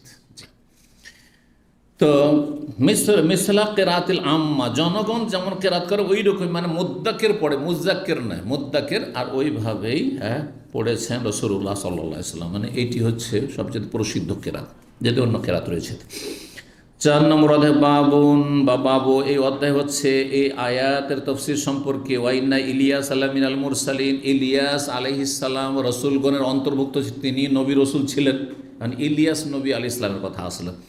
ইজ কাল আলী কওমি, স্মরণ করো যখন তিনি তার সম্প্রদায়কে হেদায়েতের কথা বলতে গিয়ে বলেছিলেন, আল্লাহ তাত্তাকুন, তোমরা কি আল্লাহকে ভয় করবে না। আর তারপর ওয়াতারাকনা আলাইহি ফিল আখিরিন, পরবর্তীদের জন্য স্মরণীয় করে রেখেছি এই ইলিয়াস আলাইহিস সালাম এবং তার আদর্শকে পরবর্তীদের জন্য স্মরণীয় করে রেখেছি। ওয়াতারাকনা আলাইহি ফিল আখিরিন, ইব্রাহিম আলাইহিস সালামের আদর্শকে আল্লাহ কিয়ামত পর্যন্ত স্মরণীয় করে রেখেছেন। ইব্রাহিম আলাইহিস সালাম সম্পর্কে যখন সূরা সাফাত আয়াতগুলো, সেখানেও কিন্তু বলা হয় তারাকনা আলাইহি ফিল আখিরিন। এই যে কোরবানির আলোচনা, ইসমাইল ইসলাম কোরবানি করতে নিয়ে গেলেন, তারপর জান্নাত থেকে আল্লাহ রাব্বুল দুম্বা পাটির দুম্বা জবাই হলো, আর কিয়ামত পর্যন্ত কোরবানির বিধানকে আল্লাহ রেখে দিলেন, হজের বিধানকে রেখে দিলেন, খাতনার বিধানকে, সব কিন্তু ইব্রাহিমী সুন্নাত, এগুলো ইব্রাহিমী সুন্নাত। বাইতুল্লাহর তওয়াফ, সাফা মারওয়ার সাই, জি সাফা মারওয়ার সাই ইব্রাহিম আলাইহিস সালামের স্ত্রী হাজার করেছেন। ওয়াতারাকনা আলাইহি ফিল আখিরিন, এগুলোকে কিয়ামত পর্যন্ত স্মরণীয় করে আল্লাহ রেখে দিয়েছেন।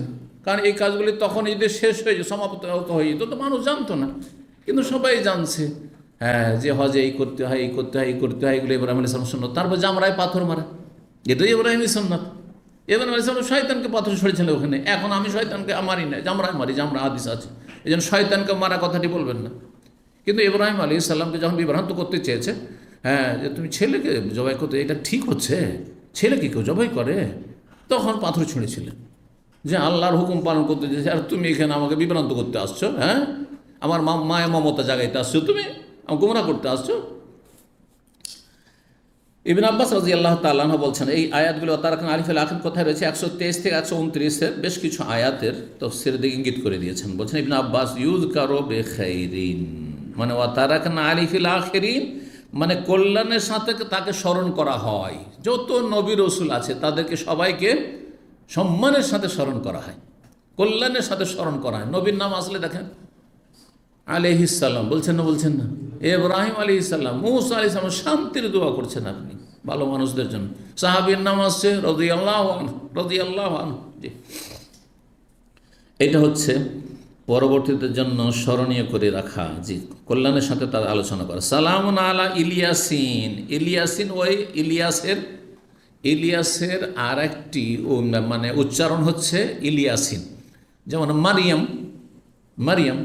তাই না, মারিয়াম কার মায়ের নাম? ঈসা আলাইহিস সালাম মায়ের নাম।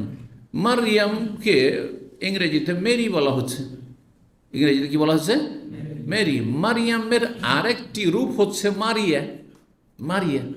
মারিয়াম থেকে মারিয়া, কিন্তু ওই মারিয়া প্রথম মারিয়া হয়েছে, আর মারিয়া থেকে তখন মেরি হয়েছে, বুঝছেন না? মূসা আলাইহিস সালামকে ইংরেজিতে কি বলা হয় জানেন? কে বলতে পারেন? মুজেস।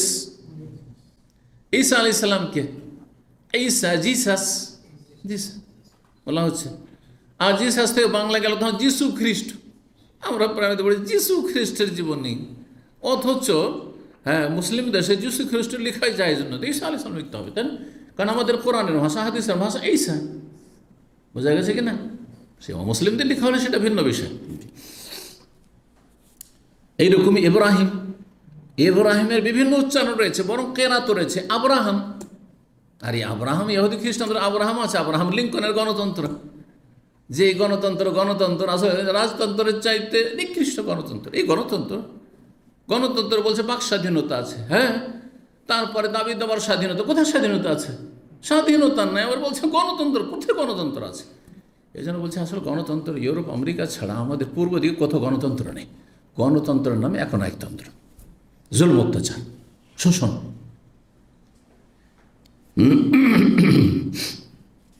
তো ইলিয়াস আলাইহিস সালামকে ইলিয়াসিনও বলা হয়েছে। ইলিয়াসিন, তিনি নবী ছিলেন। কেউ বলেছেন যে ইলিয়াসই হচ্ছেন ইদ্রিস আলাইহিস সালাম, মানে ইলিয়াসের নাম হচ্ছে, অপর নাম হচ্ছে ইদ্রিস যেমন ইয়াকুব আলাইহিস সালামের আরেকটি নাম ছিল কি? ইসরাইল। কুল্লু তামে কানা হিল্লাল লিবানি ইসরাইলা ইল্লা মা হাররামা ইসরাইলু আলা নাফসি। তবে ইসরাইল আলাইহিস সালাম নবী যেটা নিজের জন্য হারাম করেছেন, উটের গোস্ত হারাম করে নিয়েছিলেন তিনি একটা অসুখের কারণে, যে এটা উটের গোস্ত খাবো না, এই জন্য ইহুদিরা উটের গোস্ত খায় না, বুঝছেন না? তো বলছেন, কেউ কেউ বলেছেন যে ইদ্রিস হচ্ছে এলিয়াস। তবে সঠিক মত হচ্ছে অধিকাংশদের কাছে ইলিয়াস আলাদা নবী আর ইদ্রিস আলাদা নবী। হ্যাঁ, এই টোটাল 25 জন নবীর কথা কোরআনে কারিমে রয়েছে, ইলিয়াস সহ। জি।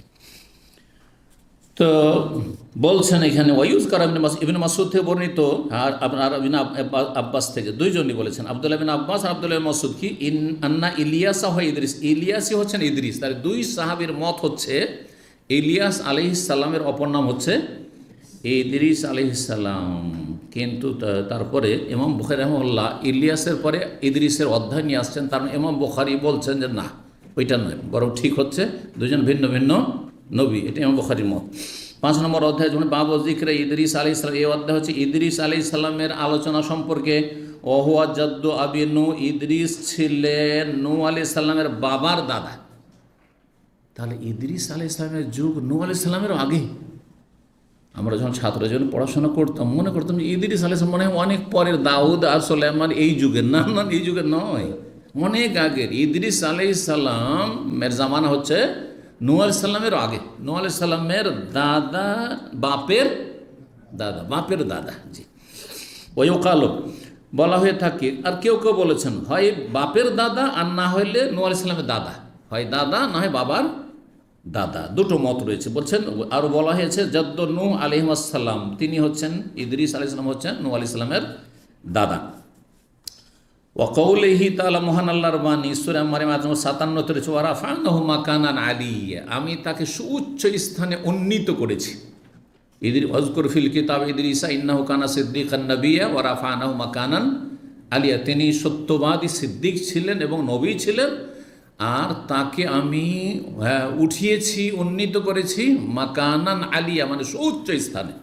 সুউচ্চ স্থানে উঠিয়েছি মানে কি? এর মানে হচ্ছে বড় সম্মান দান করেছি, সম্মানিত করেছি। ওনাকে অনেক বড় মর্যাদা, অনেক ওপরে উঠানো হয়েছে, মানে কি? সম্মানিত করা হয়েছে, তাই না?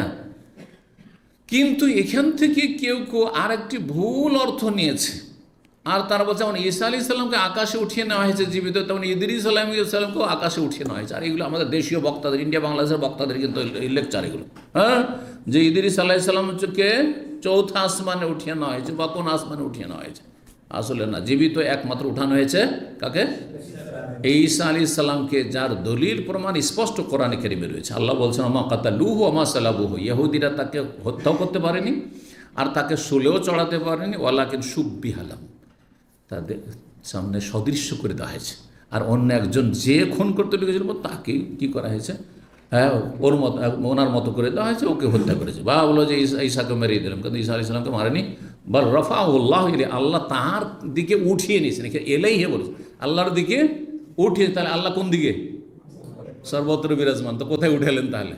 তাহলে বোঝা সর্বত্র বিরাজমান কথাটি গোমরাহি। রাফাহুল্লাহু ইলাইহি, ওই দিকে উঠিয়ে নিয়েছেন। দোয়া করেন তখন মনটা কোন দিকে যায়? আল্লাহ যে সর্বত্র বিরাজমান, তার দোয়া করেন আল্লাহ সব জায়গায় আল্লাহ, সেটা কেন করেন? মনটা ওই 7 আকাশের উপরে কেন চলে যাচ্ছে? তার মানে আমার নেচার, প্রকৃতি বলছে যে আল্লাহ কোথায় আছে? সমস্ত সৃষ্টির ঊর্ধ্বে, 7 আসমান ঊর্ধ্বে আছে। বোঝা গেছে না? যায়নি? এই জন্য ওলামারা বলেছেন যে আল্লাহ আকাশে আছেন, এর দলিল কোরআন, এর দলিল হাদিস, এর দলিল হচ্ছে মানুষের আকল, বিবেক বুদ্ধি, এর দলিল হচ্ছে ফিতরাত, মানুষের নেচার, প্রকৃতি, হ্যাঁ, মানুষের অনুভূতি, সবগুলি দলিল। এতগুলি দলিল মানুষের অনুভূতি, হাড়ে হাড়ে অনুভব করছে। আল্লাহ সব জায়গায় নাই, সব জায়গায়। তাহলে দোয়া করবেন, ওইভাবে দোয়া করবেন। কেন উপর দিয়ে? কেন কেউ মার দিলেও আকাশে দিয়ে কেন তাকাচ্ছে? আল্লাহ তুই বিচার করো, কেন উপর দিকে তাকাচ্ছে? ইসলামের কিছুই জানে না, তারপর যে বলছে আল্লাহ সর্বত্র বিরাজমান, গোমরাহ, আকিদা গোমরাহ। ও যদি মার খায়, আল্লাহ তুই বিচার করো, আকাশে দিয়ে তাকাবে। বুঝতে পেরেছেন না? তার মানে আপনার নেচারে দলিল দিচ্ছে যে না রে, আল্লাহ সব জায়গায় নেই, আল্লাহ উপরে আছে। জি, বিষয়গুলো মনে রাখবেন। জি, তাওহীদের 3342 নম্বর হাদিস বর্ণনা করছেন ইবনে শিহাব জোহরি আনাস বিন মালিক রাদিয়াল্লাহু তাআলা আনহু থেকে, ওয়াকানা আবু যার রাদিয়াল্লাহু ইউহাদ্দিসু, আবু যার রাদিয়াল্লাহু তাআলা আনহু হাদিস বর্ণনা করছেন, আন্না রাসূলুল্লাহ সাল্লাল্লাহু আলাইহি ওয়াসাল্লাম ফুরিজা আন সাকফি বাইতি, রাসূলুল্লাহ সাল্লাল্লাহু আলাইহি ওয়াসাল্লাম বলেন, আন্না রাসূলুল্লাহ সাল্লাল্লাহু আলাইহি ওয়াসাল্লাম রাসূলুল্লাহ সাল্লাল্লাহু আলাইহি ওয়াসাল্লাম বলেন যে আমার বাড়ির ছাদকে কি করা হলো, বিদীর্ণ করা হলো, ছাদটাকে ছিদ্র করা হলো। হাদিস এত লম্বা যে আরও কমপক্ষে আধা ঘন্টা লাগবে। সুতরাং এখানে আজকে থেমে যাচ্ছি। হাদিস কিন্তু হাদিস মোটামুটি এর আগে হয়েছে। কিসের হাদিস? মেরাজের হাদিস। হাদিস আসছে নবী সাল্লাল্লাহু আলাইহি সাল্লামের ছাদ ছিদ্রকে উঠিয়ে নেওয়া হয়েছিল। বাড়িটি কার ছিল? নবী সাল্লাল্লাহু আলাইহি ওয়াসাল্লাম বাড়ি, এখানে বলা হয়েছে বাইতি। আর এক হাদিসে রয়েছে উম্মে হানির বাড়ি ছিল। আর এক হাদিসে রয়েছে যে মসজিদ হারামের কাছে থেকে নেওয়া হয়েছিল। তিনটির সমন্বয় এটা শুধু আজকে শোনেন, আর তারপর ইনশাল্লাহ জুমাবারে যখন আসবে ইনশাল্লাহ পুরো লম্বা হাদিসের তর্জমা করবো। আর এই কিছুদিন আগে কিন্তু মেরাজের হাদিসের আলোচনা এসছে এর আগে। তো মূলত নবী সাল্লাল্লাহু আলাইহি ওয়াসাল্লাম ছিলেন উম্মে হানির বাড়িতে, কারণ মক্কায় তো নবী সাল্লাল্লাহু আলাইহি ওয়াসাল্লাম বাড়ি ছিল না। নবী সাল্লাল্লাহু আলাইহি ওয়াসাল্লাম বাড়িতে সেদিন না, বাড়ি ছিল তখন মক্কাতেই তো মেরাজ, তাই না? মক্কায় ছিল, কিন্তু নবী সাল্লাল্লাহু আলাইহি ওয়াসাল্লাম বাড়িতে সেদিন ছিলেন। তিনি আলী রাদিয়াল্লাহু তাআলা বড় বোন, নবী সাল্লাল্লাহু আলাইহি ওয়াসাল্লামের চাইতে বয়োজ্যেষ্ঠ বোন উম্মে হানি তার বাড়িতে সেদিন রাত্রে ছিলেন। আর হঠাৎ করে ঘরের ছাদ কি করা হলো, চাল ছিদ্র করা হলো। আর ছিদ্র করে তারপরে নিয়ে আসা হলো মসজিদে হারাম। মসজিদে হারামে নিয়ে আসা হলো। মসজিদে হারামে এসে এখানে জমজম পানি দিয়ে কি করা হলো, বক্ষ বিদীর্ণ করে কলিজার অপারেশন করে পরিষ্কার পরিচ্ছন্ন ধুয়ে দেওয়া হলো। আর তারপর এখান থেকে তখন সফর শুরু হলো, নৈশ ভ্রমণ শুরু হলো। কোথায়? বাইতুল মুকাদ্দাসে প্রথম, আর তারপর সেখান থেকে আকাশপথে। বোঝা গেছে না? তাহলে কথা সব জায়গায় ঠিক আছে। আমার বাড়ি যে বলেছেন, মানে বোনের বাড়ি মানে নিজেরই বাড়ি, নিজের বাড়িতে কোথায়?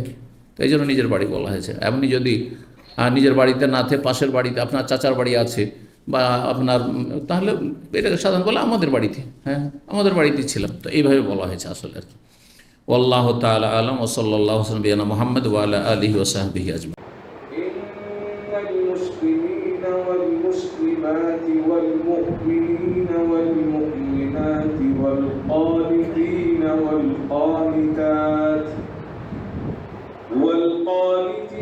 والقانتات والصادقين والصادقات والصابرين والصابرات والخاشعين والخاشعات والمتصدقين والمتصدقات والصائمين